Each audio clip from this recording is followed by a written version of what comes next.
Bonsoir à toutes et à tous. Bienvenue à cette conférence organisée par Révolution Permanente au sujet de la situation brésilienne, une situation particulière en fait qui a été suivie ces dernières semaines en fait par pas mal de médias et qui intéresse et interroge beaucoup. Donc c'est pour ça qu'on a décidé d'organiser ce débat aujourd'hui.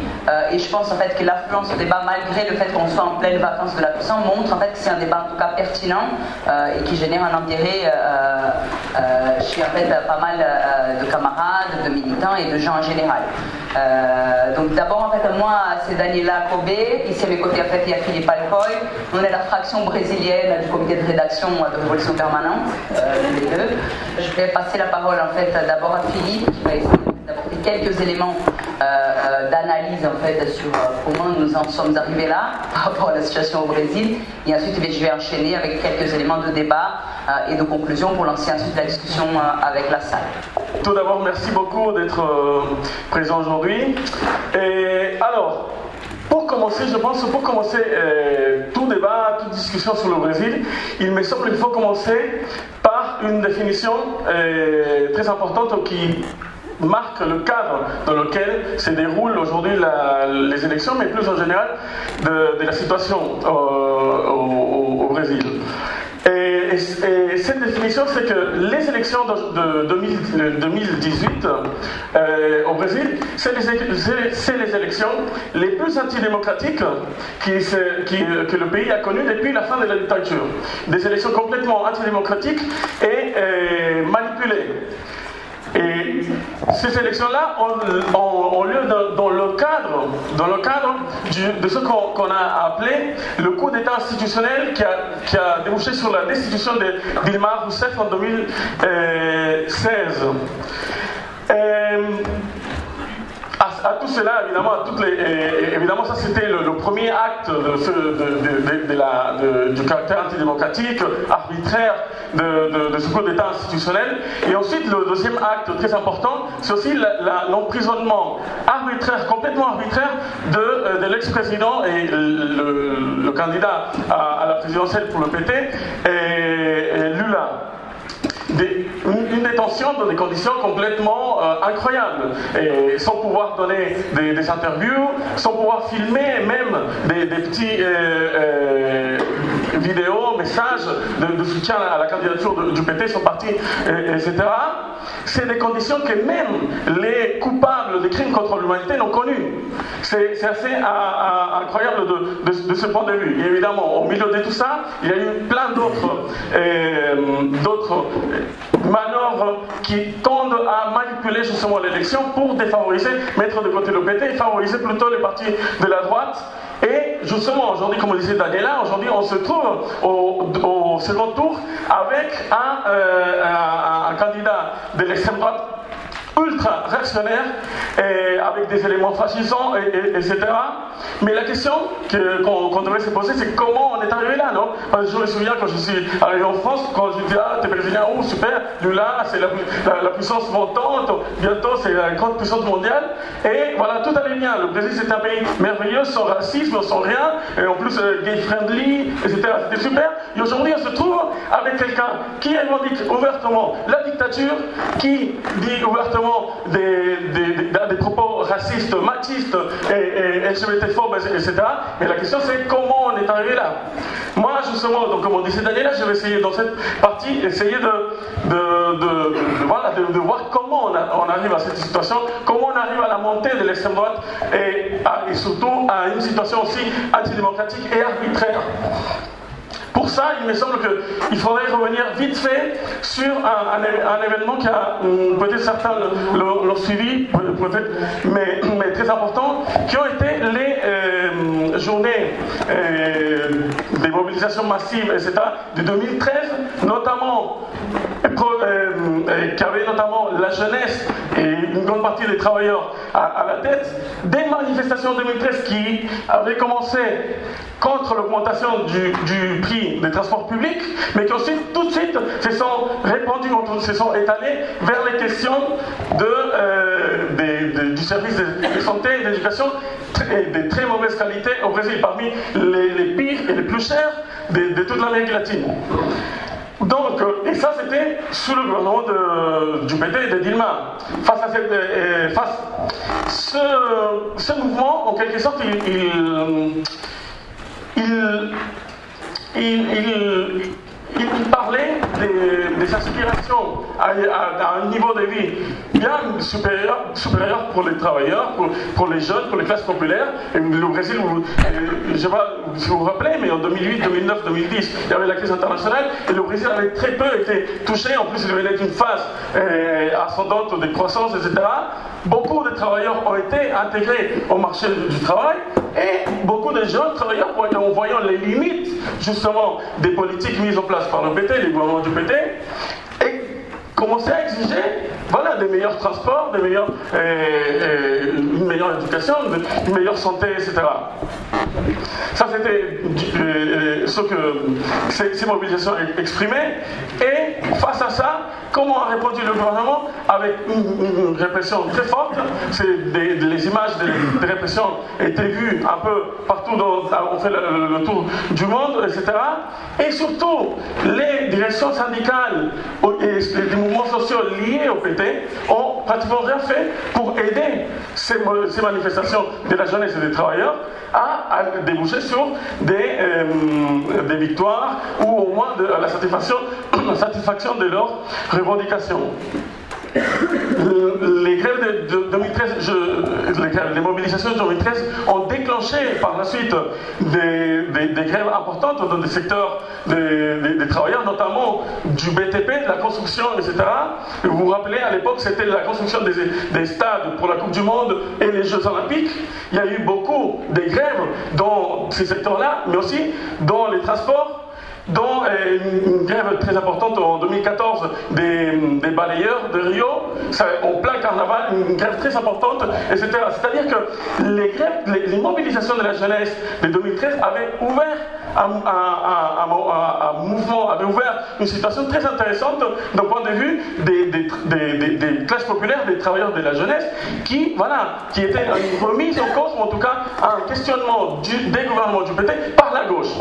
Mais face à cette mobilisation, la répression du gouvernement, mais aussi en même temps l'abandon complet des directions syndicales de la CUT liées au PT, mais aussi d'autres mouvements sociaux, ont permis qu'une fois ces grèves de mobilisation finies, ce soit ou plutôt qu'il y ait une réponse de droite face à ça. Et c'est ça qu'on a vu, notamment avec le début du mouvement anticorruption et les mobilisations anticorruption qui ont notamment pris une grande ampleur en 2015.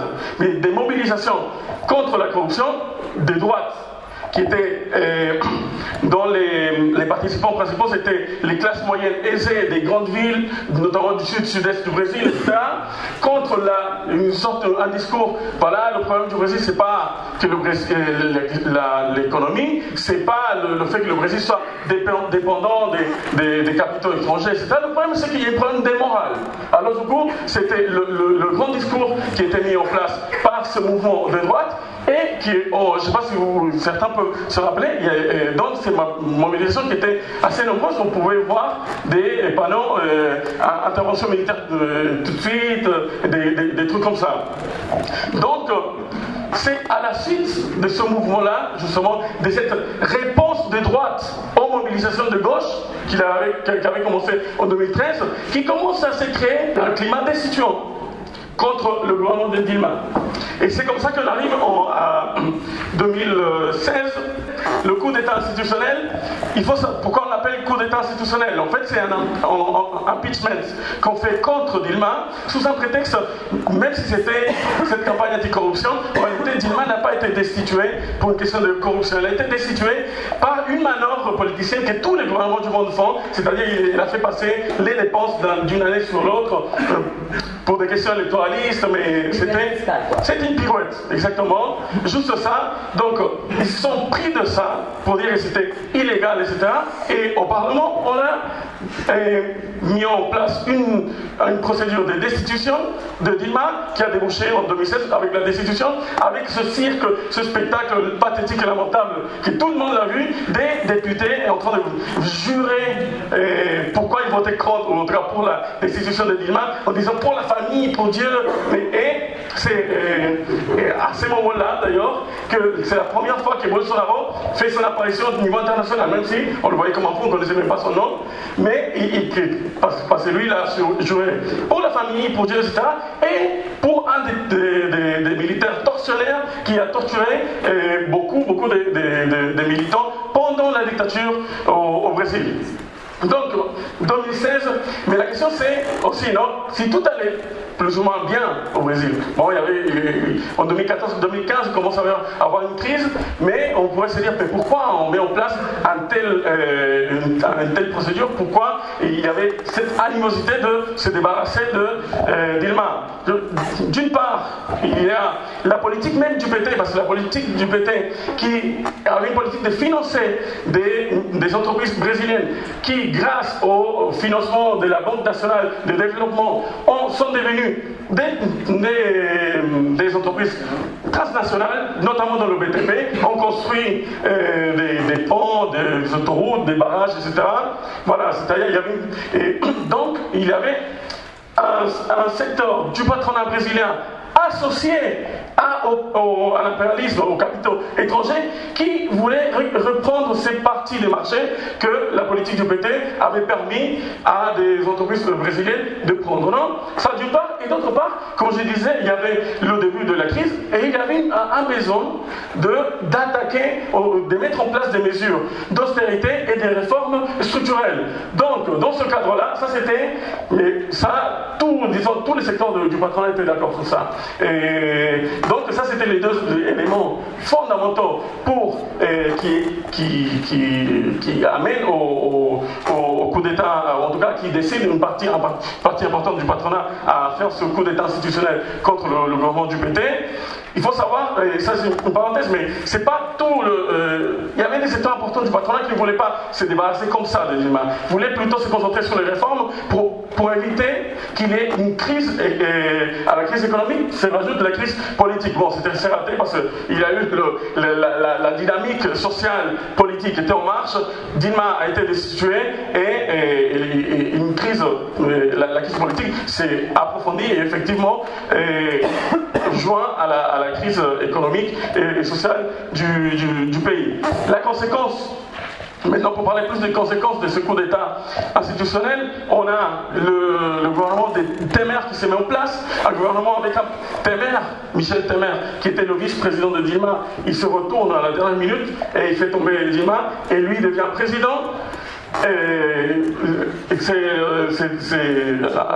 Oui, un petit, voilà. Ça parle aussi des alliances, non, du PT, parce que c'est le PMDB, le parti de Temer, c'est un parti de droite très, très mafieux, très corrompu, etc. Bon, bref, il arrive au pouvoir avec un programme ultra-libéral, avec le soutien de presque tous les partis du centre-droite de l'échiquier politique. Bolsonaro soutient la destitution de Dilma, mais il ne soutient pas le gouvernement de Temer. Ça c'est important parce que le PSDB, la droite libérale, le plus traditionnel pilier du régime brésilien, elle a soutenu le gouvernement de Temer avec 3 ministres. Ça, plus tard, ils vont le payer très cher. Ils soutiennent le gouvernement de Temer. Temer, ces 2 années qu'il a passées au pouvoir, il applique plein de mesures antipopulaires, notamment le gel des postes publics pour les 20 prochaines années, une réforme du marché du travail, l'intervention militaire de Rio, ça c'est très important, et Et ensuite, il essaie de mettre en place une réforme de retraite, mais qui a été freinée notamment par la plus grande grève générale qu'il y a eu au Brésil depuis longtemps, en tout cas en 2017, en tout cas, mais qui continue à être dans les projets du prochain gouvernement, cette réforme des retraites. Ça c'est une des conséquences du coup d'État institutionnel, mais l'autre est très importante, et je pense que on donne peu de poids parfois à cet élément, au niveau international je veux dire, c'est que l'autre conséquence, c'est que le pouvoir judiciaire au Brésil s'est renforcé, son rôle et son ingérence dans la vie politique a pris des mesures incroyables. Avec l'opération anticorruption, la Lava Jato, etc., le pouvoir judiciaire au Brésil, aujourd'hui, il est en train de désigner, comme on le voit avec la prison arbitraire de Lula, il est en train de désigner qui on va voter, qui sont les corrompus, etc. Ça, c'est, même s'ils avaient commencé avant, avec toute la campagne anticorruption, mais à partir du coup d'État institutionnel, le pouvoir judiciaire prend une place, mais ici, il n'y a pas de comparaison. Au Brésil, les juges, les tribunaux supérieurs fédéraux, les États, sont connus de presque tout le monde. C'est un acteur principal ou clé déterminant de la politique aujourd'hui. Et c'est lui qui est en charge justement de manipuler, orienter la politique, manipuler les élections aujourd'hui, mais plus et au-delà. C'est important ça, parce que ça pose une question démocratique très importante. C'est quoi le pouvoir judiciaire? C'est des juges privilégiés qui sont élus parfois par des manœuvres, des accords des gouvernements, mais qui sont élus à vie. Et c'est des gens qui sont en train de décider, par exemple, aujourd'hui, de dire, bon, par exemple, avec l'opération Lava Jato, par exemple, ils sont en train de dire, bon, là, il y a des membres du PT qui ont fait qui sont accusés de corruption, etc. On va enquêter rapidement, on va sentencer, etc., comme c'est le cas de Lula. Alors que, parallèlement, il y a d'autres cas de corruption qui sont, on va enquêter de façon beaucoup plus lente, etc. Le président lui-même, Michel Temer aujourd'hui, il est remis en cause par ce qu'on appelle les délations, comment on dit, délations récompensées, des grands patrons qui ont fait, qui ont enregistré Temer en train d'expliquer comment il fallait faire pour faire des magouilles, un truc de corruption de très bas étage. Mais voilà, en tout cas, ça a été révélé il y a un an, je crois, et les parlementaires ont empêché, ont permis plutôt que Temer continue au gouvernement tranquillement, alors que Lula, peut-être, mettons, même dans la possibilité qu'il soit vraiment impliqué dans des cas de corruption. Mais le cas de corruption pour lequel il est maintenant en prison, c'est un cas de corruption, mettons, voilà, mais il n'y a pas vraiment de preuves, et surtout que la procédure a été hyper accélérée. Tout ça pour empêcher qu'il se présente aux élections. Parce que malgré tout ça, Lula restait très populaire au Brésil. Donc, ça c'est un rôle très important du pouvoir judiciaire pour manipuler, pour guider la situation politique au Brésil. On pourrait parler même d'une sorte de bonapartisme judiciaire. C'est le pouvoir judiciaire qui arbitre entre les différentes fractions des classes dominantes et entre les différentes classes. C'est dans ce contexte-là, dans ce contexte de coup d'État institutionnel, des manipulations du pouvoir judiciaire, d'arbitraire du pouvoir judiciaire, qu'on peut comprendre la montée de Bolsonaro.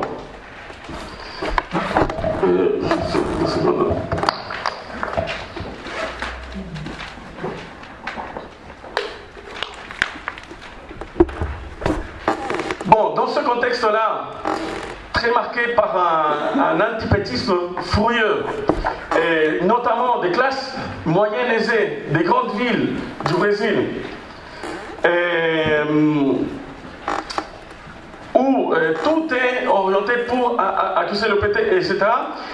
Bolsonaro, on pourrait dire que ce mouvement, ces forces sociales à droite, qui sont radicalisées à droite, ont en quelque sorte choisi Bolsonaro. Bolsonaro, c'est un politicien, d'un point de vue même des bourgeois, des capitalistes, assez médiocre.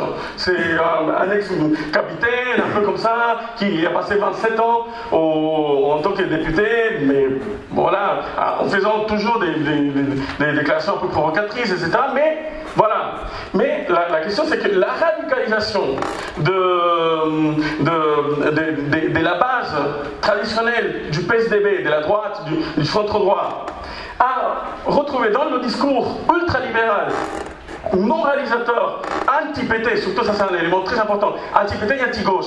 Parce que Bolsonaro c'est un politicien qui a une sorte de profil guerre froide, très anticommuniste, anti-gauche, anti-mouvements sociaux en général, les mouvements anti-paysans sans terre. Disons c'est un discours très macartiste, très anti-gauche, on va dire.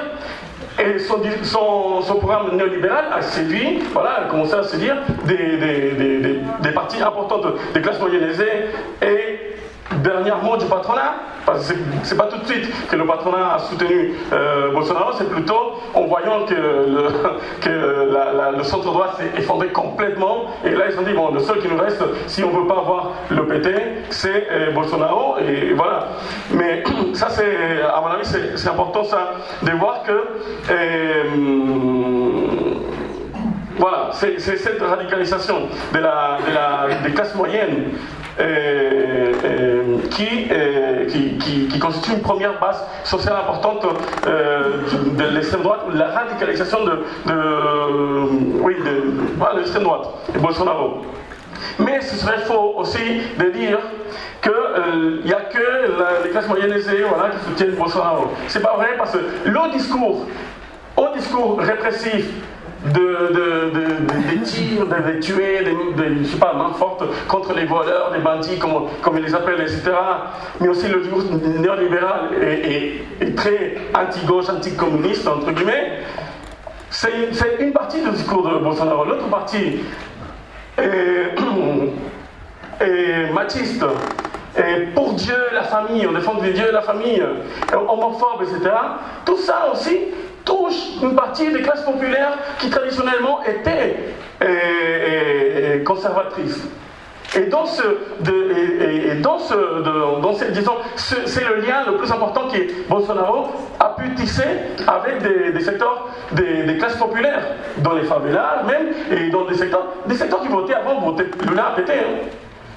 Et ça c'est très important, et le rôle là-dedans des églises évangéliques c'est très important, parce que les églises évangéliques ils ont passé des accords pendant longtemps avec le PT, mais là maintenant ils sont à fond avec Bolsonaro, ils ont été un moteur très important pour dans le WhatsApp et les réseaux sociaux en général diffuser de tout type de fake news en disant n'importe quoi, des trucs incroyables, mais voilà, disons qu'on allait apprendre aux enfants de 5 ans comment être gay, lesbienne, des trucs comme ça. Donc voilà, à mon avis, pour compléter, pour voir tout ce pôle dans une situation très polarisée au Brésil, ce pôle droit, ça c'est, disons, un peu, c'est ça, mais je vais continuer, profiter de cette question de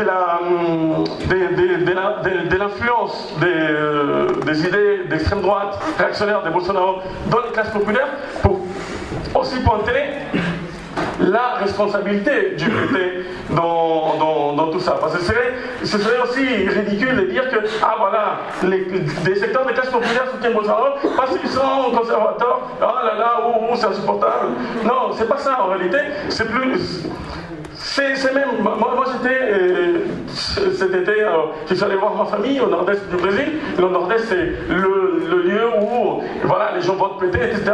Et moi j'ai rencontré des gens qui disaient moi je suis 100% pour Lula, mais s'il ne se présente pas, je vote Bolsonaro.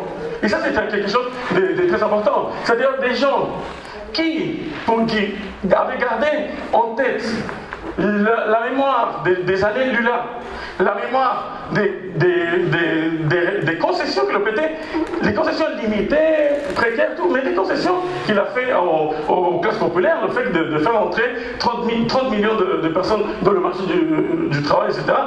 C'était des trucs qui, pour des gens qui ont vécu toute la vie dans la misère, c'était énorme, etc.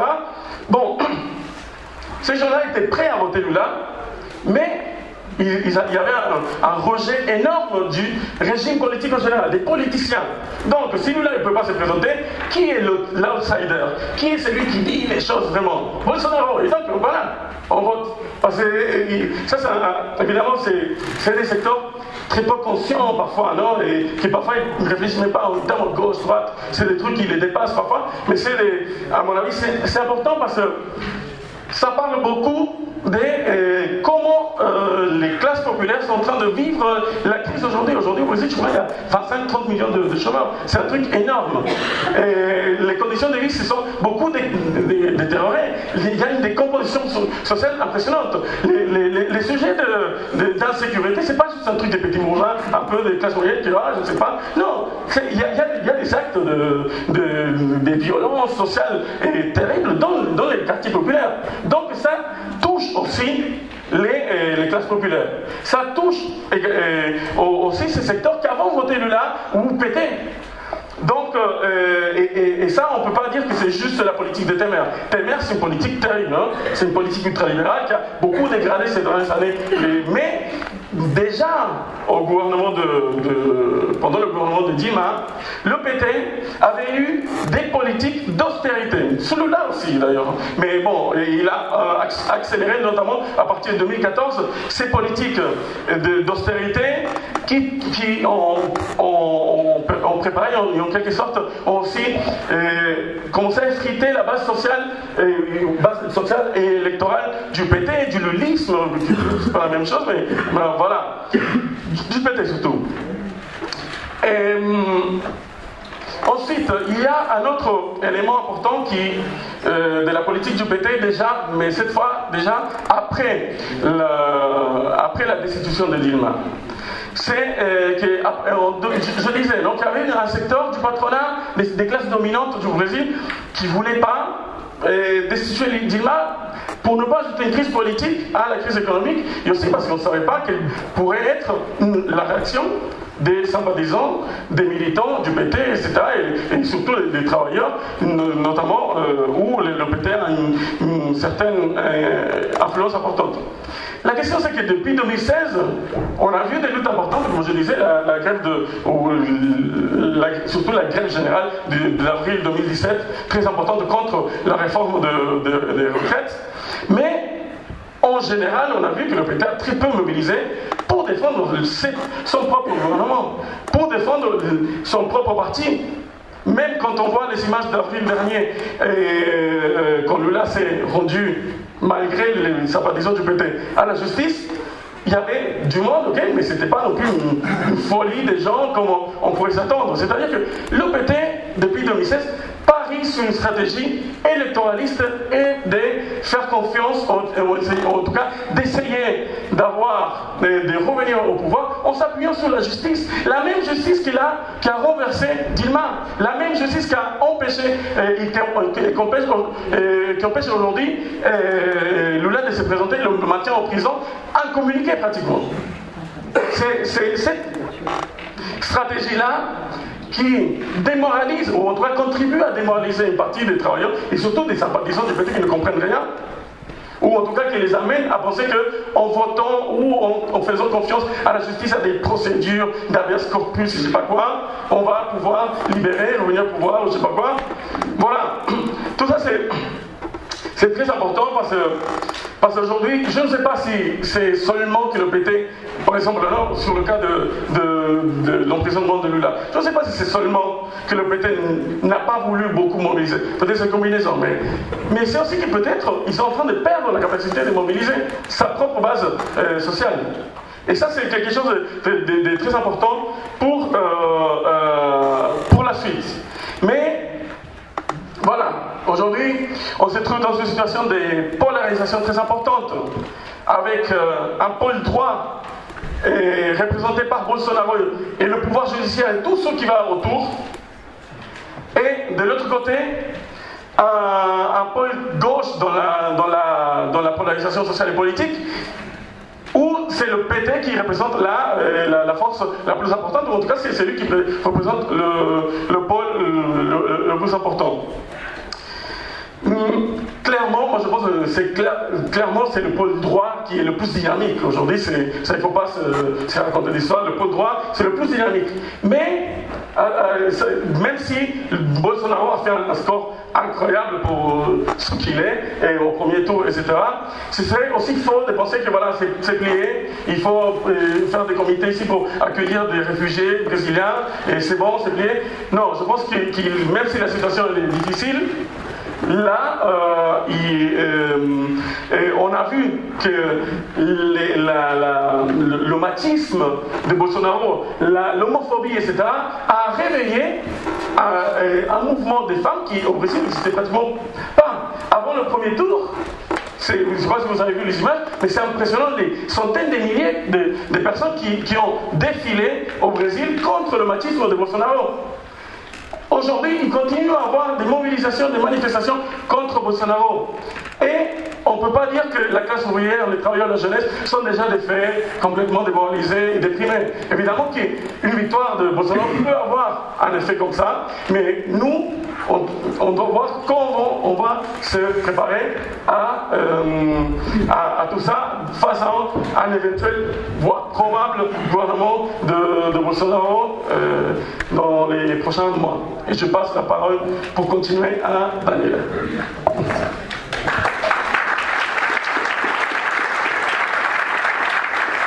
Bon, Phi, il a eu la dure tâche de raconter là, en quelques dizaines de minutes plusieurs années d'une politique très complexe au Brésil. J'espère en fait que ça a pu apporter des éléments en fait, d'éclaircissement à cette question qu'on est nombreux à se poser en fait, quand on n'a pas suivi la situation. Comment on est passé du Brésil, du Forum social mondial, de là au pouvoir en fait, à Bolsonaro, à ce personnage en fait qui fait paraître en fait Marine Le Pen quelqu'un de gentil.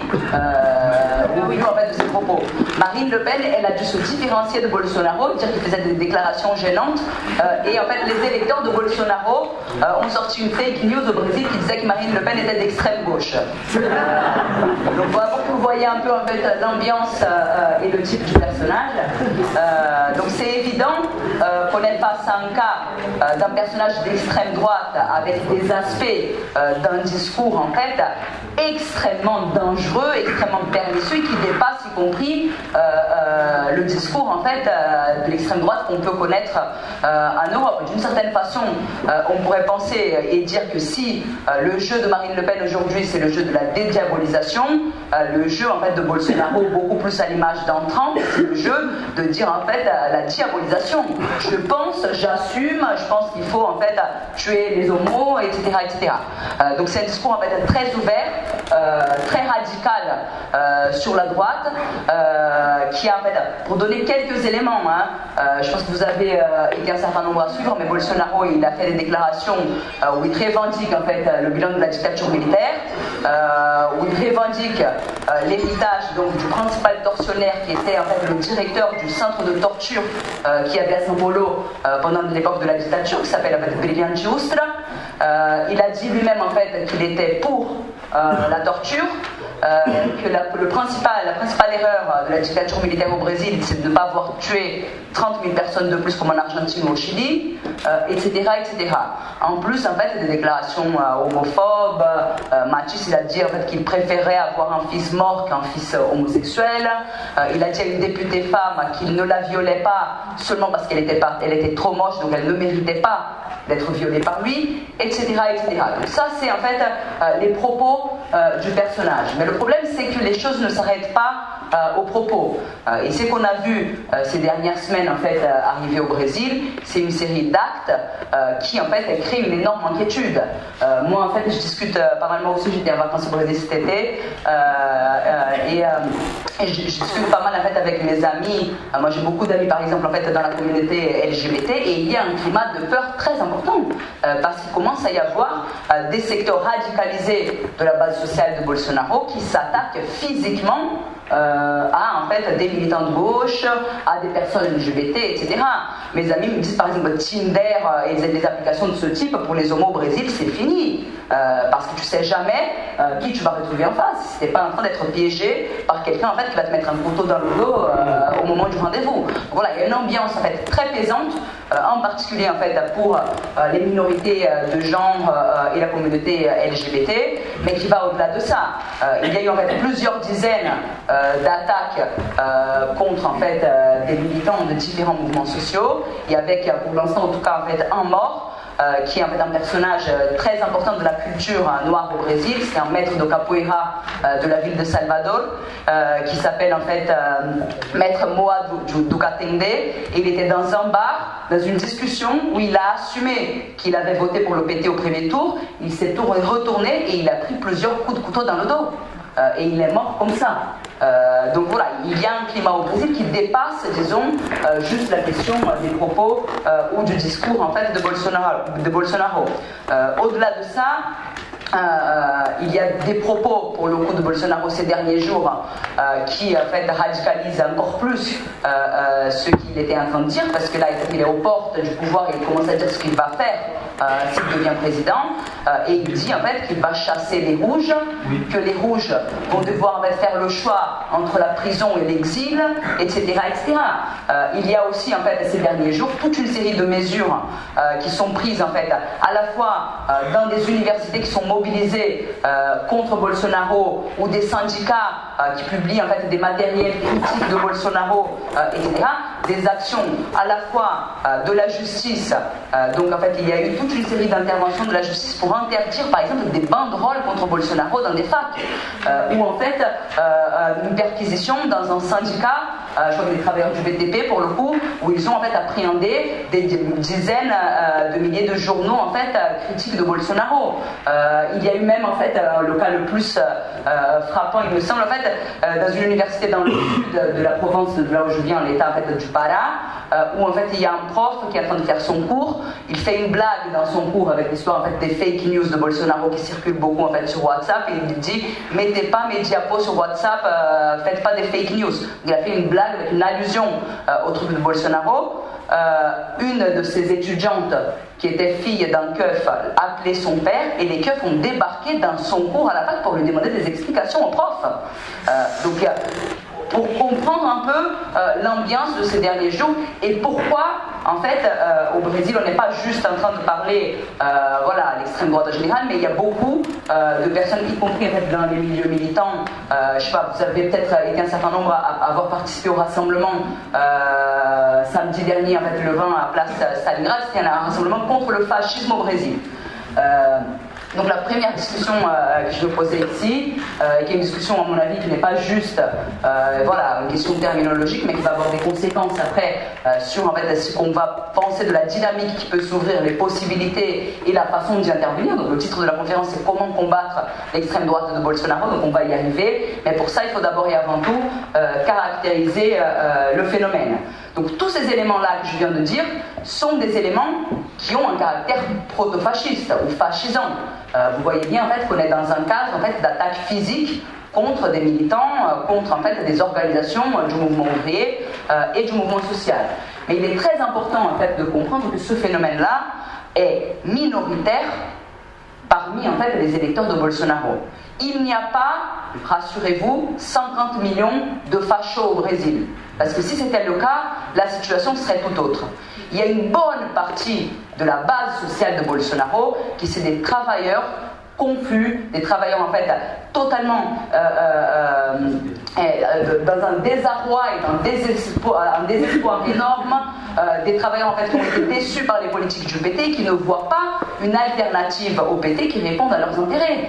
Et dans ce contexte-là, de méfiance à l'égard de la politique, de déception de ceux qu'on a cru qu'ils nous représentaient, on voit en fait émerger les outsiders de la politique et ceux qui vont se présenter en fait, comme ceux qui vont mettre de l'ordre dans le pays. et tous les trucs en fait, qui explique Philippe sur en fait, déjà le poids de la corruption au Brésil. Il faut comprendre en fait, le niveau de corruption dans l'État brésilien. Il y a un niveau organique de corruption qui en fait, est très supérieur à la France. Il y a déjà beaucoup de corruption aussi. Donc il y a un mécontentement légitime, disons, sur le fait qu'une bonne partie de l'argent public en fait, elle soit déviée pour des intérêts privés, ne soit pas investie dans les hôpitaux, les écoles, dont pourtant en fait, les Brésiliens ont autant besoin. Donc le rejet de la corruption. Donc, Bolsonaro se présente comme l'homme fort qui va en finir avec la corruption, qui n'est pas corrompu, etc., etc.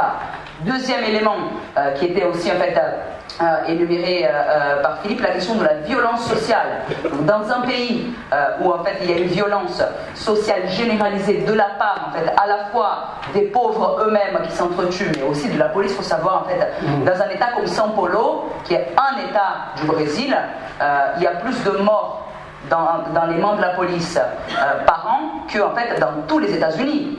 Que pourtant vous savez bien en fait la police aux États-Unis n'est pas tout à fait en fait une police très gentille. Donc il y a en fait un niveau de violence sociale qui s'est aggravé avec la crise économique, qui fait que le discours sur la sécurité retrouve aussi un certain écho dans une partie de la population. Donc tous ces éléments-là expliquent pourquoi en fait Bolsonaro, même en ayant un discours en fait aussi, disons, pas chaud, aussi radical sur la droite, etc., il arrive en fait dans un contexte très particulier à canaliser des secteurs en fait qui sont beaucoup plus larges que lui et qui en fait ne partagent pas la totalité de son idéologie, qui sous-estiment, y compris d'une certaine façon, le risque qui implique le gouvernement Bolsonaro. Il y a beaucoup de gens au Brésil qui disent non, mais ne vous inquiétez pas, il dit ça pour choquer, mais au final il ne va pas faire ça. De toute façon, il y a des institutions démocratiques au Brésil qui vont le contrôler, donc rassurez-vous, etc. etc. Donc il y a ce phénomène-là, à mon avis, qui est important pour pouvoir en fait, bien caractériser le phénomène qui est en cours au Brésil. Donc oui, il y a un courant fascisant à l'intérieur en fait, du bolsonarisme, si vous voulez, mais il ne correspond pas en fait, à la totalité de la base sociale de Bolsonaro. Il n'explique pas seulement en fait, à lui seul le succès de Bolsonaro en fait, aux élections.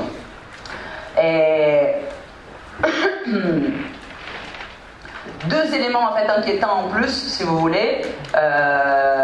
La question en fait, qu'a évoqué Philippe sur le poids des évangélistes, à mon avis, ce n'est pas en fait, quelque chose de négligeable. Il faut savoir en fait, qu'il y a des estimations qui disent qu'il y a environ en fait, 30% d'évangélistes au Brésil. Donc ça fait beaucoup d'évangélistes, quoi.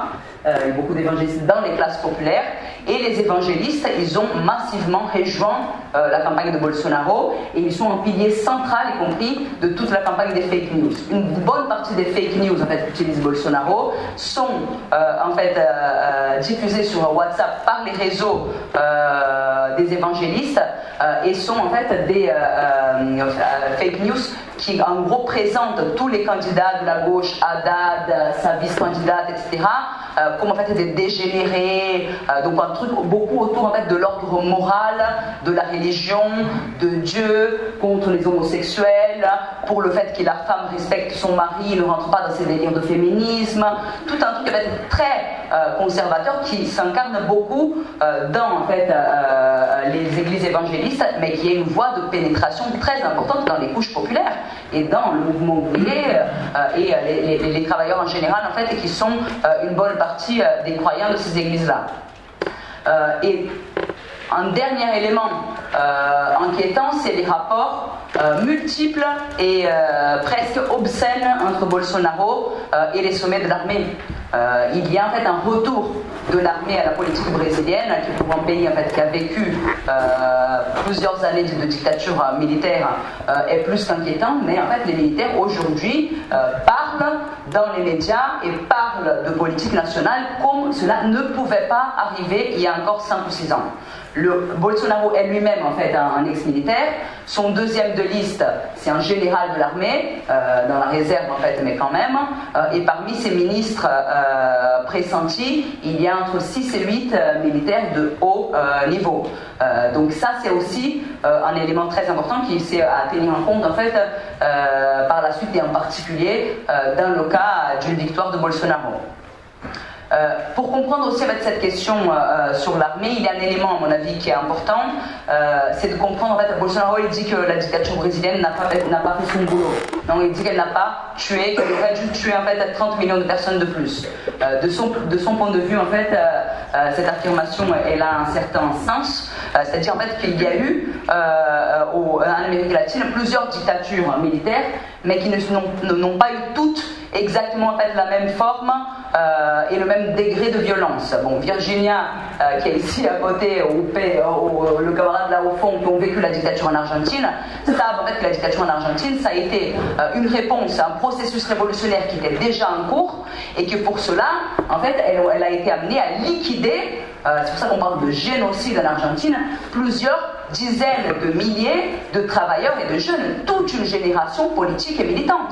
Au Brésil, les morts dans la dictature, ils se comptent en fait en quelques centaines, et non pas en fait en dizaines de milliers.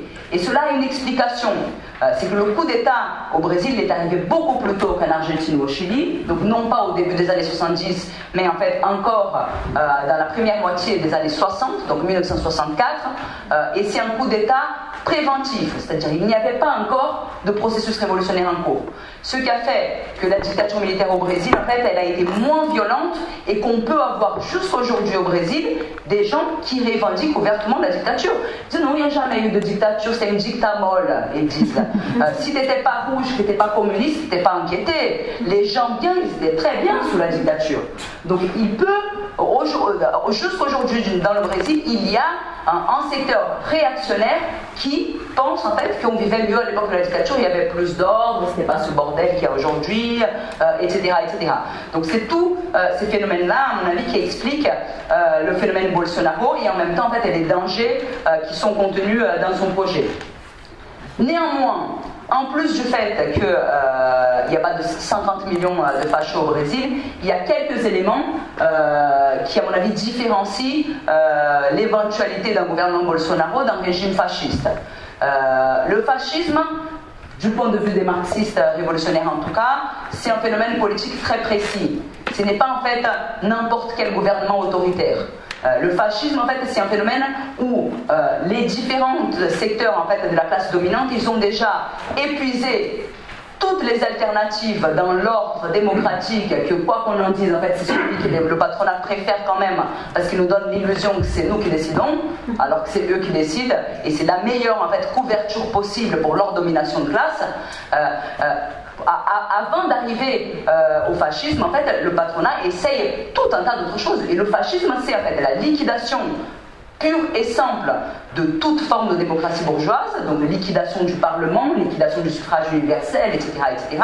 Mais c'est d'abord et surtout une opération où on va recruter dans les secteurs désespérés, et en particulier dans les classes moyennes qui sont déclassées, qui sont repoussées à une situation de pauvreté, de prolétarisation, on va faire une espèce de lavage de cerveau pour tourner toute leur haine, non pas contre les capitalistes qui sont les responsables de leur situation, mais contre les organisations politiques et sociales du mouvement ouvrier. Le fascisme, c'est ça. Le fascisme, c'est des masses d'anciens membres des classes moyennes qui, en fait, partent à l'action directe, extra-parlementaire, pour écraser le mouvement ouvrier et ses organisations. Et ce phénomène-là, qui a eu lieu par exemple dans un pays comme l'Allemagne dans les années 30 et ensuite après, qui a débouché sur la Deuxième Guerre mondiale, n'est pas encore en cours, en tout cas pas à cette échelle au Brésil. Deuxième élément en fait sur le fascisme. Le fascisme est d'abord et avant tout, dans la tradition marxiste, un phénomène des pays capitalistes centraux, des pays capitalistes les plus puissants, de là où se concentrent en fait les bourgeoisies les plus puissantes au monde. Et cela va imprimer un contenu très différent entre les gouvernements fascistes, à proprement dit, dans les pays européens par exemple, et la forme que peut prendre des gouvernements d'extrême droite, proto-fascistes ou fascisants, dans en fait des pays semi-coloniaux. Par exemple, si on prend en fait la comparaison entre Trump et Bolsonaro, Trump il a en fait une politique, un discours ultra réactionnaire, mais en fait le contenu social de son gouvernement c'est la défense des intérêts de la bourgeoisie américaine, de là le protectionnisme. Bolsonaro, le contenu de son programme économique, c'est en fait le néolibéralisme pur et dur et vendre le pays à l'impérialisme américain. C'est un mec qui fait ce geste-là devant le drapeau des États-Unis pendant les élections. C'est ce niveau de soumission aux intérêts de l'impérialisme. Donc ça, c'est une différence fondamentale entre tout processus fasciste qui peut avoir lieu dans un pays semi-colonial ou dans un pays en fait subordonné dans l'échelle des pays en fait dans le monde, ou dans une puissance impérialiste comme ce serait par exemple le cas de la France ou le cas des États-Unis. Deuxième élément, en fait, c'est que d'une certaine façon, les conditions qu'ont créées, les conditions pour l'arrivée et la montée du fascisme en Europe dans les années 30 ont été en fait des conditions d'une crise politique, économique, sociale qui a amené jusqu'en fait la guerre, une boucherie mondiale, qui ne sont pas encore les conditions qui existent au Brésil. La crise au Brésil, elle n'a pas encore créé des phénomènes en fait comme ceux qui ont pu exister en Europe dans les années 30. Donc il y a encore en fait, elles ont un début de crise sociale et politique, un début de dégradation profonde des conditions des masses, mais on n'a pas encore par exemple en fait des taux de chômage à la hauteur en fait de 35%, comme c'était le cas en fait en Europe après la crise de 29. Donc la crise même, elle n'est pas encore au point où en fait la bourgeoisie est en train de se dire en fait qu'elle a sa dernière possibilité, c'est en fait d'utiliser le fascisme pour imposer sa volonté. Et le dernier élément qui explique pourquoi au Brésil on n'est pas encore en fait face à un phénomène fasciste à proprement dit, c'est qu'en général en fait le fascisme il arrive pour contrer le risque de la révolution. Le fascisme en fait en Europe, à chaque fois on peut regarder en fait des exemples. L'exemple peut-être en fait le plus classique de ça, c'est l'Espagne, 36-39. L'arrivée de Franco, c'est en fait pour contrer le processus de la révolution espagnole qui avait démarré dès le début en fait des années 30. Au Brésil, il n'y a pas de risque révolutionnaire. Malheureusement, le PT, par sa politique de conciliation de classe, a beaucoup passivisé la classe ouvrière. Et c'est ça qui fait qu'aujourd'hui, pour la bourgeoisie, en fait, même pour la bourgeoisie brésilienne, le fascisme pur et dur n'est pas en fait la seule solution pour contrer un processus révolutionnaire qui serait en train en fait de sortir totalement de son contrôle. C'est-à-dire en fait qu'il n'y a pas encore besoin d'une contre-révolution fasciste parce qu'il n'y a pas encore de révolution au Brésil.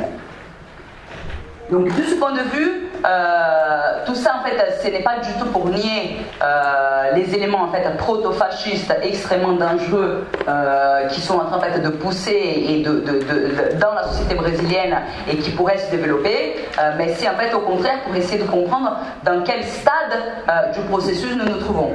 Il y a ce sujet-là, il y a un concept en fait qui est utilisé beaucoup par Trotsky dans des textes, notamment sur les années 30, qui nous semble en fait être plus utile pour expliquer l'éventualité d'un gouvernement Bolsonaro que en fait le concept proprement dit du fascisme. C'est le concept en fait de bonapartisme.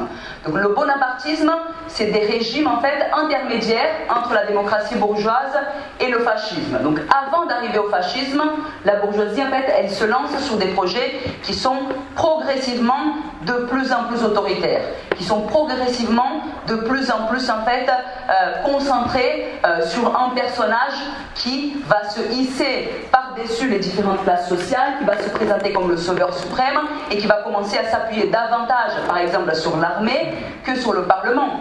On a pu en fait avoir en France ou en Allemagne dans les années 30 en fait des gouvernements de ce type-là, sans être ouvertement fascistes. C'était une remise en cause importante du cadre général en fait de la démocratie, même en fait dans le capitalisme, et qui vont de plus en plus en fait avoir des aspects de gouvernement centré sur une personne et en fait sur son rapport avec l'armée et avec une remise en cause progressive des institutions en fait de la démocratie bourgeoise. Aujourd'hui, y compris en fait, si on regarde dans le cas de Bolsonaro, ce n'est même pas sûr que Bolsonaro, en fait, s'il arrive au pouvoir, il va dissoudre le Parlement. Son vice-candidat a dit ça à un moment donné, il a dit ouais, s'il y a trop d'anarchie dans le pays, on pourrait faire un autoputsch, dissoudre le Parlement, etc. Et il a été en fait repris par Bolsonaro lui-même et par d'autres membres de son gouvernement en disant que non, en fait, qu'ils vont gouverner dans les règles de la démocratie, dans les règles du Parlement. Et d'une certaine façon, il est en train de se préparer pour ça. Il faut savoir en fait que le parti de Bolsonaro, le PSL, a été le parti qui a le plus augmenté sa base parlementaire en fait aux dernières élections. Ils sont passés de 2 à plus de 50 députés.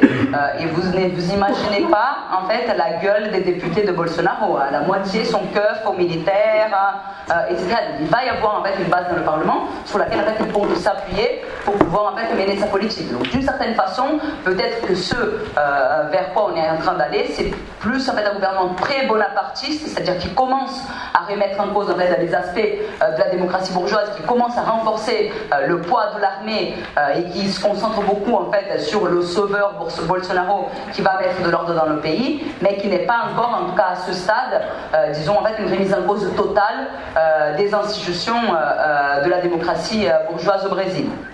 Face à ce phénomène-là, est en train de se passer en fait quelque chose de particulier au Brésil aujourd'hui.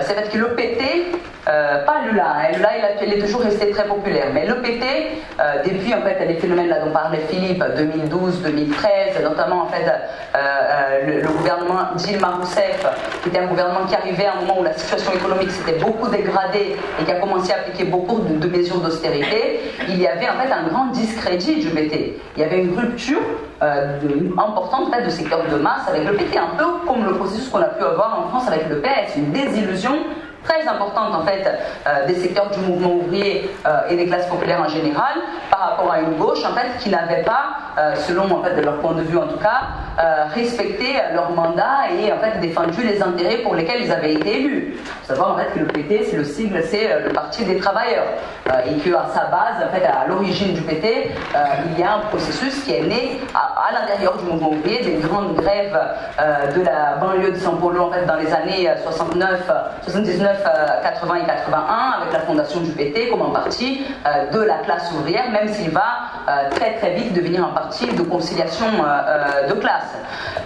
Donc le PT il était très discrédité et aujourd'hui on commence à voir en fait une sorte de rebond du PT comme en fait quelque chose qui sert pour combattre Bolsonaro.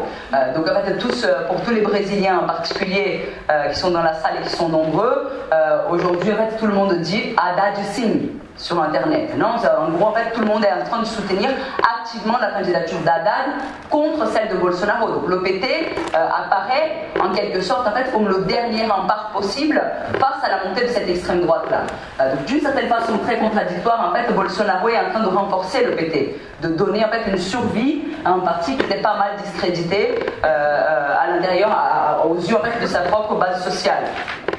Il y a en fait, j'ai vu l'autre jour sur Facebook, il y a en fait ces espèces d'autocollants qu'on met autour des photos de profil.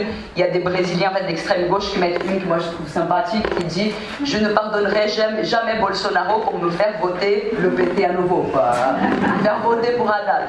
Et c'est un peu en fait le sentiment qu'une bonne partie des militants d'extrême gauche en fait peut avoir aujourd'hui, parce que c'est vrai que face à Bolsonaro, Haddad apparaît comme un gentil gars, mais Haddad en fait non seulement c'est un dirigeant et donc co-responsable de toute la politique qui a été menée par le PT et qui a préparé le terrain à la situation à laquelle on est arrivé, comme a expliqué Philippe, mais c'est y compris en fait un membre plutôt de la ligne droite du PT. On a toujours en fait présenté comme le mec le plus PSDB du PT, en particulier dans la mairie de São Paulo, etc. Il y avait pas mal de politiques qui allaient plus dans le sens en fait d'un gouvernement bourgeois normal, en fait gentil, qui faisait des mesures en fait pour les classes moyennes.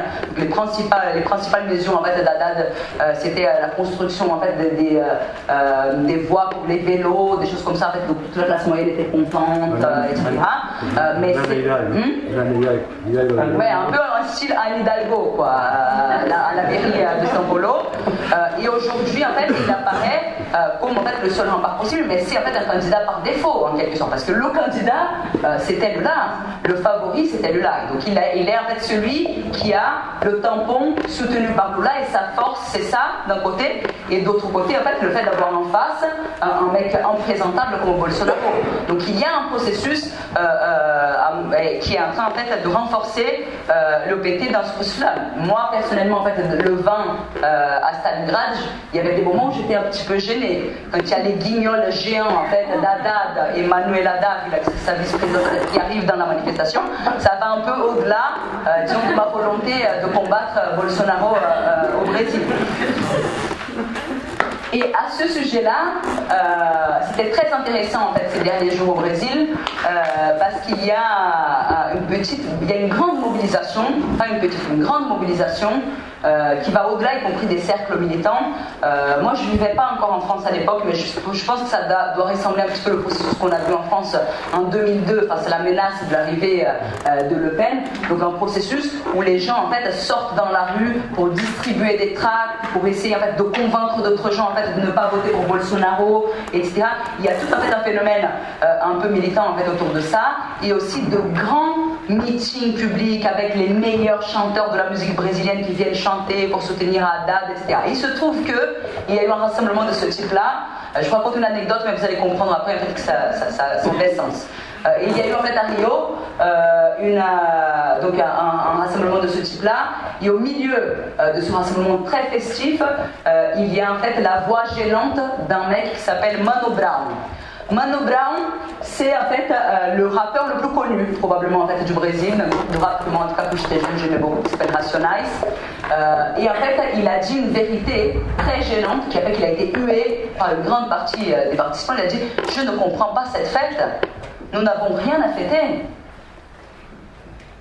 Une bonne partie des travailleurs que vous dites représenter est en train de voter pour Bolsonaro. Et si vous êtes le parti des travailleurs et que les travailleurs ne votent plus pour vous, vous devez vous poser des questions. Vous devrez venir à la base pour comprendre ce qui est en train de se passer. Et il a été hué par une partie des gens qui étaient là. Et pourtant, c'est très vrai, ce qu'il est en train de dire. Et en fait, tout le discours de dire ceux qui votent pour Bolsonaro, en fait, c'est des fachos, c'est un discours qui revient à renoncer, à disputer les classes populaires et en fait la classe ouvrière qui est en train d'être embobinée dans un projet ultra réactionnaire. Mais si elle est en train d'être embobinée là-dessus, c'est parce qu'elle a été avant déçue par différentes alternatives qui ont été au gouvernement. Ils ont expérimenté le PSDB, c'était mauvais. Ils ont tenté le PT, c'était mauvais. C'est quoi un peu comme on peut voir en France. On a tenté la gauche, on a tenté la droite. Maintenant, en fait, on tente Marine Le Pen. Il y a des gens qui raisonnent comme ça. Et donc, d'une certaine façon, la faillite de la politique de la gauche, elle prépare le terrain, en fait, pour ce genre de personnages et de phénomènes. Et dans ce contexte-là, nous, en fait, en France, on est organisé à l'intérieur du NPA, d'un courant en fait, qui s'appelle Courant communiste révolutionnaire et qui est rattaché à d'autres groupes révolutionnaires dans d'autres endroits au monde, et aussi au Brésil, à une organisation qui s'appelle le Mouvement révolutionnaire des travailleurs, dans laquelle moi j'ai milité avant de venir ici, même si ça avait un autre nom à l'époque. Et nos camarades, en fait, comment ils sont positionnés dans toute cette séquence-là? Vous voyez bien qu'il y a une situation en fait, qui n'est pas facile. C'est-à-dire, en fait, quand il y a un phénomène en fait, où c'est la droite qui capitalise tout le processus de rupture qu'il y avait avec le PT, et que en fait, l'extrême gauche ne fait même pas 1% aux élections, et que celui qui incarne la gauche, en fait, c'est l'aile droite du PT qui est le co-responsable de tout ça, vous voyez bien en fait, que c'est une situation qui n'est pas évidente pour les militants révolutionnaires. D'autant plus qu'il y a eu toute une série d'événements compliqués par rapport auxquels il fallait se positionner. Par exemple, la destitution de Dilma Rousseff. Il fallait être pour ou être contre. On était contre le gouvernement de Dilma Rousseff. Sa politique était une politique en fait, de plus en plus antisociale. Et en fait, il y a eu des organisations dans l'extrême gauche qui sont tombées dans le panneau et qui se sont dit c'est très bien qu'elles soient destituées parce que c'est tous des corrompus, qu'ils s'en aillent tous. Et qui n'ont pas vu que dans le coup d'État institutionnel contre Dilma Rousseff, au-delà en fait, de la politique de Dilma Rousseff, il y avait une attaque contre des acquis démocratiques élémentaires qui allait préparer des virages de plus en plus à droite. Donc à ce moment-là, nos camarades, en tout cas, ils ont une politique qui à la fois était radicalement opposée au coup d'État institutionnel, tout en gardant une indépendance politique totale par rapport au PT. Et en fait, je pense que ça, c'est la boussole pour pouvoir intervenir dans la situation au Brésil aujourd'hui. Parce qu'ensuite, c'était pareil avec la prison de Lula. Il y a une partie de la gauche, en fait, de l'extrême gauche au Brésil, qui a dit c'est très bien que Lula soit en prison. Et il faut qu'il y reste. Il y a une partie de l'extrême gauche au Brésil, une partie du PSOL en particulier, qu'à un moment donné, on dirait que c'est les fan-clubs du pouvoir judiciaire au Brésil, et en particulier en fait, du juge Sergio Moro qui apparaissait comme le héros de la lutte contre la corruption. Donc la question de l'indépendance par rapport à la fois au PT, mais aussi aux variantes de droite qui essayent de capitaliser la crise du PT, cette indépendance-là, elle est en fait la seule boussole possible pour pouvoir en fait se positionner correctement dans la situation brésilienne. Donc nos camarades, pendant toute la première phase de l'élection, ils ont en fait beaucoup dénoncé le fait que Lula soit en prison comme en fait un coup contre la démocratie, c'est-à-dire en fait ce n'est pas au pouvoir judiciaire de décider pour qui les travailleurs ont le droit de voter. S'ils veulent voter pour Lula, ils doivent avoir le droit de voter pour Lula, et ce n'est pas ça en fait qui a été permis. Et une grande partie du résultat des élections a été déterminée par le fait que Lula soit en prison, parce qu'il était de loin le favori. Mais en même temps, sans jamais confondre ce positionnement-là avec un quelconque soutien politique au PT. Parce que précisément le PT ne peut pas être une alternative face à un personnage comme Bolsonaro, face à un gouvernement comme Bolsonaro. Il y a des choses en fait qu'a dit Filippo. Première chose, c'est un parti que, par sa politique de conciliation de classe, en fait, a déçu les classes populaires et en fait le mouvement ouvrier. Donc la seule façon de trouver à nouveau, de faire ce qu'il dit Mano Brown et aller à nouveau en fait se réconcilier avec les travailleurs, c'est de changer totalement le cap de sa politique et de rompre avec une politique de conciliation de classe. Faut savoir, hein, là, on est dans un cadre différent parce que le PT restait totalement seul. Mais toutes les candidatures de Lula étaient des candidatures où la politique de conciliation de classe, elle était affichée dans la tête de liste électorale. C'était Lula, l'ouvrier métallurgiste à qui il manque un doigt, qu'il a perdu en fait dans une machine quand il était tourneur-fraiseur dans en fait, l'industrie métallurgique, et à côté de lui des bourgeois. En 2002, c'est l'année en fait où il a été élu, son deuxième de liste était Alencar, José Alencar, qui était en fait le principal industriel de l'industrie textile au Brésil. Donc un gros patron. Donc c'était une façon de dire voilà, patron et ouvrier gouvernant ensemble. Le cas en fait de Dilma Rousseff est encore plus scandaleux. Temer, c'est un personnage sinistre de la politique brésilienne. C'est un personnage en fait qui a eu des liens avec la dictature militaire. C'est un personnage en fait qui a été tout le temps mélangé en fait aux affaires les plus en fait obscures de corruption à l'intérieur de l'État, parce que son parti, c'est un parti qu'on appelle, ce qu'on appelle au Brésil en fait un parti physiologique, c'est-à-dire un parti qui est toujours avec celui qui gouverne, peu importe. Donc en fait quand c'est la droite qui gouverne, ils sont avec la droite, quand c'est le PT qui gouverne, ils sont avec le PT, moyennant quand même en fait quelques petits pots de vin, parce que c'est un truc institutionnel au Brésil. Au Brésil, on achète les voix des parlementaires avec de l'argent. Ça depuis très longtemps. Tout le monde le fait, le PT l'a fait aussi. Donc c'est comme ça qu'il marche le régime. Donc on voit bien qu'il y a, c'est très difficile en fait qu'un parti comme ça, avec cette politique, puisse représenter une vraie alternative face en fait à Bolsonaro, une alternative en tout cas qui défende les intérêts des travailleurs. Deuxième élément, celui qu'a dit Philippe. Le PT est un parti dont la politique de conciliation l'amène toujours en fait à éviter des affrontements. À un moment donné, les camarades, Temer, il était mal. Partout où il allait, en fait, on chantait Fora Temer. Fora au Brésil, en brésilien, ça veut dire en fait dehors. Donc c'est un gros Temer dégage. Et en fait, partout où le mec allait, les gens venaient avec des pancartes, criaient, ne laissaient pas parler, etc.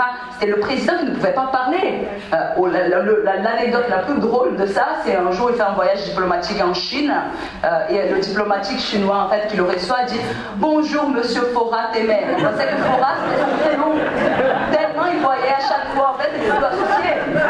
Parce qu'en fait la campagne de Fora Temer parlait plus que Temer lui-même. Et la politique du PT a toujours été de dire calmez-vous, on va résoudre ça en fait par la voie institutionnelle, nous on n'est pas comme eux, on est respectueux des institutions, etc. etc. Deuxième cas, quand Lula a été mis en prison, il y a eu un rassemblement avec des dizaines de milliers de personnes dans l'endroit où il était. C'était en fait l'ancien siège du syndicat des métallurgistes en fait, de la banlieue de São Paulo, là où il avait mené ses grèves. C'était très symbolique. Nous avec Philippe, on rigolait, on regardait ça en fait par la télé, et il y avait tout un secteur de travailleurs très radicalisés qui disaient on ne va pas laisser que Lula soit en fait emprisonné. Ils allaient venir en fait chercher Lula.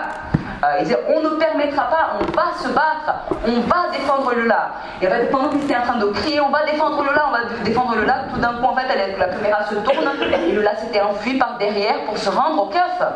Alors qu'il y avait en fait des dizaines de milliers de personnes qui étaient là pour le défendre. Comment espérer qu'un parti comme ça puisse véritablement en fait combattre Bolsonaro? C'est évidemment pas le cas. Et même si en fait Haddad emportait les élections, disons avec 51% contre 49% contre Bolsonaro, ce qui est encore en fait un scénario improbable aujourd'hui au vu des sondages d'opinion, il faut savoir en fait, que cette histoire-là, qui est ouverte au Brésil, ne va pas se régler avec un résultat électoral à 51-49. Les électeurs de Bolsonaro et Bolsonaro lui-même sont déjà en train de dire qu'ils ne vont pas respecter le résultat des élections. Et s'ils sont dès maintenant en train de faire des attaques physiques contre les militants, imaginez-vous le soir en fait du jour où ils perdront les élections. Donc de toute façon, il va y avoir en fait de l'affrontement de rue, il va y avoir de la lutte de classe. C'est sur le terrain de la lutte de classe qu'il va falloir en fait combattre les racines profondes du phénomène Bolsonaro et qu'il va falloir en fait trouver une alternative qui soit à la hauteur des aspirations des travailleurs et des masses populaires au Brésil.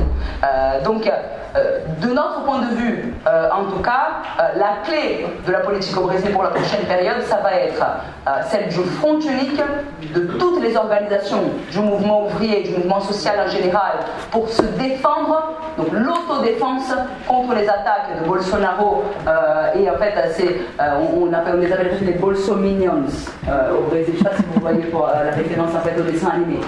C'est les gens en fait, qui défendent Bolsonaro. Donc ça sera en fait un combat qui va se mener sur un terrain qui ne sera pas que parlementaire, ça ne sera pas que sur la base des élections. Et donc c'est à ça qu'il faut commencer à se préparer. Et la bonne nouvelle, c'est qu'il y a une partie des militants au Brésil qui sont en train de comprendre ça. Le truc que je vous disais sur les étudiants mobilisés dans les facs et comment en fait ils sont réprimés aujourd'hui, c'est un symptôme de ça.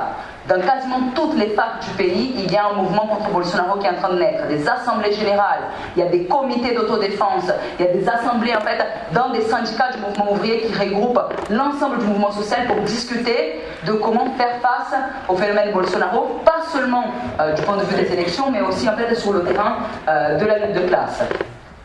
Et maintenant, par rapport en fait au deuxième tour des élections, parce que je vous ai dit beaucoup de mal du PT et de Haddad, en même temps c'est évident qu'en fait on ne peut pas mettre dos à dos quelqu'un comme Bolsonaro et un candidat comme Haddad qui par ailleurs en fait cette année pour le coup n'a pas un bourgeois comme deuxième de liste, comme les bourgeois l'ont tous quitté, il a pris en fait une militante du PC et donc pour le coup en fait c'est une liste qui n'a pas en tout cas dans sa tête d'affiche des candidats en fait de la bourgeoisie, donc ça c'est pour nous en fait un élément très important. Mais il y a un deuxième élément en fait qui est très important aussi, c'est qu'aujourd'hui s'abstenir et mettre dos à dos Bolsonaro et Haddad, c'est se couper de tous les travailleurs, la jeunesse qui sont en train de s'organiser, de faire une expérience, de militer contre Bolsonaro. Et donc pour nous, la meilleure façon de préparer les combats qui vont se mener sur le terrain de la lutte de classe, c'est d'aujourd'hui être à côté de ceux qui, avec ou sans illusion, vont voter pour Haddad. C'est pour ça que nos camarades au Brésil appellent à voter en fait pour Haddad sans soutenir en fait son programme. Donc en vote critique, mais de voter quand même en fait pour Haddad dans ce contexte-là. Et cette tactique-là, donc de voter pour un candidat avec lequel on n'a pas d'accord stratégique ni programmatique, ce n'est pas en fait une nouveauté. Le mouvement révolutionnaire, il a très souvent fait ça, parce que la logique qui est celle des révolutionnaires, c'est de comment trouver les voies d'un dialogue avec les secteurs de la classe pour qu'ils puissent, y compris, en fait, se débarrasser de leurs anciennes directions. Des directions, en fait, qui leur trahissent, qui les trahissent. Lénine, il avait une expression, en fait, quand il parlait du soutien aux candidats du Parti travailliste qui avait déjà été au gouvernement, en fait, en Angleterre. Il disait, en fait, notre soutien aux candidats travaillistes, c'est le soutien, on les soutient comme la corde soutient les pendus. En gros, c'est un soutien qui, en dernière instance, en fait, est la meilleure façon de combattre leur influence, de ne pas se couper du milieu qui vote pour eux, pour combattre de l'intérieur leur influence sur le mouvement ouvrier et doter le mouvement ouvrier d'une autre alternative et d'une autre perspective qui ne soit pas celle de la conciliation avec les patrons, qui a été celle du PT, mais celle en fait de la lutte de classe, de la lutte révolutionnaire et du renversement du système capitaliste en fait, qui engendre des personnages comme Bolsonaro aujourd'hui au Brésil. Dernière partie, et ensuite en fait, je vous promets de finir et qu'on lance le débat. Faut voir en fait, les contradictions aussi d'un scénario où Bolsonaro gagne. C'est-à-dire que ça sera très compliqué. C'est possible en fait, que ça encourage une partie des fachos qui sont déjà en train en fait, de lever la tête et de s'attaquer aux militants. Mais il ne faut pas penser non plus que ça sera en fait, totalement sans contradiction. Pour plusieurs raisons.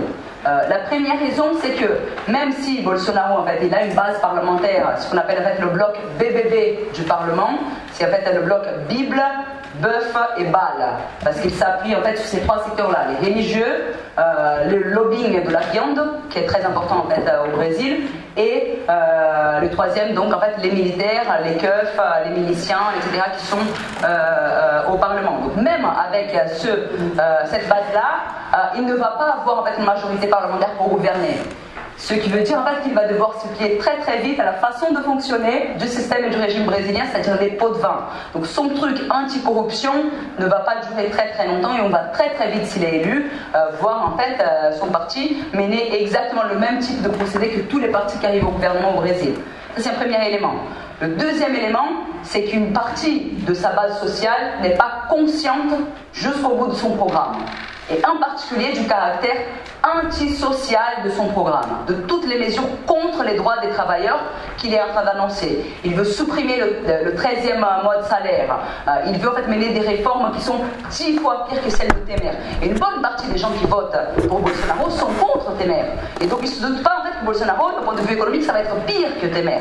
Donc il peut y avoir un retournement d'une partie de sa base aux yeux en fait de sa politique réelle. Troisième élément, c'est qu'il y a des contradictions entre une aile de son gouvernement qui défend un programme ultralibéral et de soumission totale aux États-Unis, et une autre aile, en particulier les militaires, qui tout en étant en fait réactionnaire, a plutôt en fait des velléités nationalistes. Donc là-dessus aussi, il va y avoir une contradiction interne à son gouvernement, il va falloir voir comment il va la régler. Et la quatrième et la plus importante, c'est que comme a expliqué Philippe, jusqu'en avril-mai 2017, donc il n'y a pas si longtemps, il y avait encore au Brésil en fait, des mobilisations monstres de la classe ouvrière. C'est-à-dire que la classe ouvrière, le mouvement ouvrier, les travailleurs, la jeunesse ne sont pas écrasés au Brésil, ne sont pas stratégiquement défaits. Et donc on peut encore, je dis tout ça en fait, non pas pour relativiser le danger d'un gouvernement Bolsonaro, mais pour éviter un autre risque, c'est celui du fatalisme, de se dire ça y est, si Bolsonaro arrive au pouvoir, on est tous morts, il n'y a rien à faire. Non, il y aura beaucoup à faire. Même en fait dans un cas d'un gouvernement Bolsonaro. Précisément en fait parce qu'il y a toutes ces contradictions et parce que la classe ouvrière en fait n'est pas défaite et elle n'a pas encore dit son dernier mot. Et pour ça, je pense en fait qu'il faut tirer quelques leçons et quelques conclusions en fait de ce qui est en train de se passer au Brésil et qui nous servent au-delà des frontières brésiliennes, nous servent aussi pour militer en France ou même en fait dans d'autres pays. La première en fait c'est un truc qu'a expliqué Philippe par rapport à 2013. 2013 était un processus ultra progressiste au début. C'était des mobilisations de la jeunesse pour réclamer des nouveaux droits. Et à côté, il y a, avant même 2013, une montée des grèves ouvrières de 2012 jusqu'en fait 2014-2015, énorme, une vague de grèves ouvrières énorme, parfois en fait totalement un débordement total des directions. La grève dont parlait Philippe, en fait, des balayeurs de Rio, c'est une grève en fait où la première chose qu'ils ont fait quand le syndicat a voulu trahir la grève, c'est qu'ils ont en fait débarqué dans le local du syndicat, ils ont mis quasiment un couteau dans la gorge des bureaucrates syndicaux, ils ont dit est-ce que vous voulez vraiment arrêter la grève? C'était ce niveau-là, ils étaient en train de dépasser totalement les directions. C'est un processus très intéressant. Le problème c'est quand il y a des processus comme ça et qui d'une certaine façon en fait répondent à une rupture avec la direction historique des mouvements sociaux, si ce n'est pas capitalisé en fait par une force nouvelle à gauche, voire à l'extrême gauche, voire révolutionnaire, ça finit toujours par être capitalisé par la droite. Si vous suivez mon regard, en fait, quand on regarde l'effondrement en fait, du PS, du PC, de tout ça en France, on peut aussi s'interroger si ce n'est pas une alternative d'extrême gauche en fait, qui finit par capitaliser tout ça, une fois en fait, que l'effet miroir du macronisme en fait, s'effondrera, ça peut aussi en fait, renforcer les tendances d'extrême droite, renforcer l'électorat du FN et avoir en fait, une capitalisation plus à droite de cette situation. Donc c'est un problème qui n'est pas que brésilien, mais qui est un problème très important pour les révolutionnaires, par exemple dans un pays comme la France aujourd'hui. Deuxième élément en fait, qui me semble très important, c'est la question en fait, de la nécessité de défendre les acquis démocratiques indépendamment y compris de ce qu'on peut penser de tel ou tel personnage politique. Donc encore une fois, si vous suivez mon regard, il y a une affaire aujourd'hui autour de la question de la France insoumise, où ça fait discuter beaucoup. Bon, Mélenchon il exagère un peu, il dit moi c'est comme Lula, etc. Ce n'est pas tout à fait comme Lula, mais au-delà de ce qu'on puisse penser de Mélenchon, et si vous suivez Révolution Permanente, vous verrez en fait qu'en général on est plutôt très critique de sa politique, de sa stratégie. Si on commence à laisser passer le fait que pour des histoires de malversation, etc., on puisse débarquer avec des centaines de keufs dans des locaux d'organisation d'extrême gauche et choper tous les fichiers, y compris ceux qui n'ont rien à voir avec les finances, c'est-à-dire le fichier des militants, vous voyez bien qu'on est en train en fait de abandonner des acquis démocratiques, de laisser du terrain qui sera sûrement utilisé dans l'avenir en fait contre les révolutionnaires. Tous ceux qui n'ont pas combattu le coup d'État institutionnel en 2016 parce que c'était le PT qui était au pouvoir, aujourd'hui devraient en tout cas être en train de tirer des leçons et de le regretter. Troisième leçon pour la réflexion, c'est que le monde est en train de changer. Et on va peut-être en fait bientôt être amené à militer dans d'autres conditions. Aujourd'hui encore en France, on milite dans des conditions pleinement, grandement pacifiques. C'est-à-dire en fait on a le droit de militer sur les facs, il n'y a pas les keufs qui viennent en fait nous tabasser à l'intérieur de la fac, ou en fait parfois un peu quand même. Ouais, ça c'est pas un bon exemple. C'est un très mauvais exemple en fait après les occupations. Ouais, un très mauvais exemple. Mais il y a un certain nombre de garanties démocratiques en fait qui pourraient en fait disparaître et qui en fait le style de militantisme, manifestation organisée par les syndicats, Bastille, République, Nation, qui est déjà en train d'être remis en cause un petit peu depuis 2016 en France, peut être balayé, il peut nous pousser à devoir trouver d'autres façons de militer qui vont en fait peut-être ressembler plus à celles en fait, que les camarades qui sont dans la salle qui ont vécu par exemple la dictature en Argentine ont dû vivre à un moment donné, que celles auxquelles on a été habitué dans un pays comme la France depuis en fait, plusieurs dizaines d'années où on a toujours milité sous une démocratie bourgeoise et avec une certaine légalité et des acquis démocratiques en fait, qui nous permettent de militer. Donc il va falloir probablement en fait, se préparer à ça si on veut être sérieux en tant que militant. Et la dernière chose, c'est que aujourd'hui au Brésil, s'il y a une bonne nouvelle, c'est qu'il y a une partie des gens qui est en train de prendre conscience d'une série de choses. Il y a un processus de politisation énorme. Mon père, en fait, il me disait une chose, j'ai plein d'anecdotes aujourd'hui. Mon père, il me disait une chose que moi je trouvais très drôle. Il me disait, c'est la première fois pendant la Coupe du Monde, c'est la première fois dans l'histoire du pays où si tu demandes à un Brésilien dans la rue s'il le connaît le nom de tous les ministres du gouvernement, il te dira oui. Et si tu lui demandes s'il connaît le nom en fait, de tous les joueurs de la sélection de foot du Brésil, il va te dire non. C'est-à-dire que les Brésiliens ils étaient davantage intéressés par la politique que par la Coupe du Monde. Ça, c'est un changement copernicien dans un pays comme le Brésil. Donc il y a un processus de politisation très important et il y a un processus en fait de gens qui voient qu'il va falloir militer, qu'il va falloir s'organiser, qu'il va falloir résister. Moi, dans mes amis, j'ai beaucoup de ça. Des amis qui pendant des années ont eu des idées de gauche mais qui n'ont jamais voulu militer et qui là sont en train de se dire il faut qu'on fasse quelque chose. C'est-à-dire il peut y avoir aussi un renouveau militant autour de ce phénomène-là. Et je pense que si on est internationaliste, on ne doit pas tirer ces leçons-là que quand ça nous arrive en fait dans le pays où on vit. ce qui est en train de se passer aujourd'hui en fait au Brésil, c'est une tendance mondiale. C'est la tendance des Trump, des Salvini, et la France, elle n'est pas en fait épargnée pour toujours de ce type de phénomène. Donc c'est-à-dire en fait, que si nous on veut se préparer à ça et surtout préparer pour notre jeunesse un autre avenir que celui qui est annoncé par les Trump, les Salvini et les Bolsonaro, en France aussi il va falloir s'organiser, il va falloir se préparer et il va falloir militer. Et c'est ça le mot de la fin que je voudrais en fait adresser à la salle pour lancer le débat.